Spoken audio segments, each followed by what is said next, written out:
Ilang araw bago ang pagsisimula ng impeachment trial ni Vice President Sara Duterte, nagtipon ang mga prosecutors at private lawyers sa isang Mass for Truth, Accountability, and Justice. Para bigyan ng mukhang balita, Mobile Journal, Amy Atienza.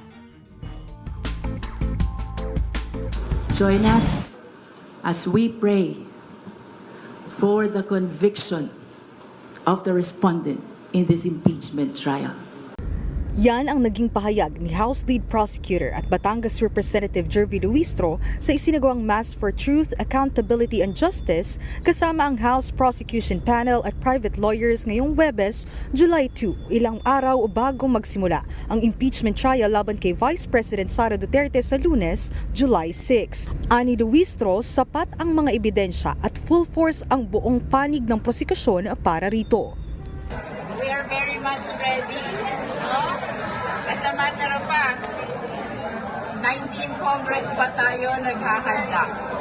And I can honestly tell the Filipino people, the House prosecutors and the private prosecutors are all ready as we start this impeachment trial this coming July 6. Inaasahan sa pag-uumpisa ng trial ang opening statements ng prosekusyon at depensa, pati na rin ang pagresolba sa iba pang pending motions. Gaya ng napapag-usapan pa ring BIR box bilang dokumento sa unexplained wealth ng bise. Pero saad ni House Private Lawyer Lorna Capunan, wala namang naging problema ang Kamara sa inilabas na pre-trial order ng Senado. Naisumite na rin nila ang kanilang mga komento kaugnay nito. No, we're very happy with the pre-trial order. Konti na lang mga technicalities lang. Pero may reiteration na pag-open ng BIR box sa moment. Yes.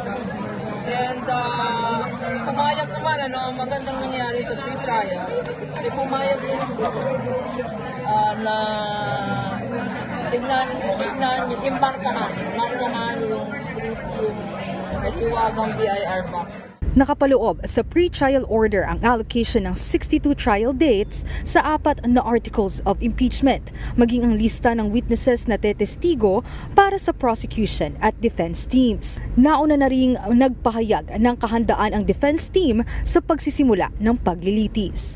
Mga kapatid, Mobile Journal, Amy Atienza po, hatid ang muka ng balita.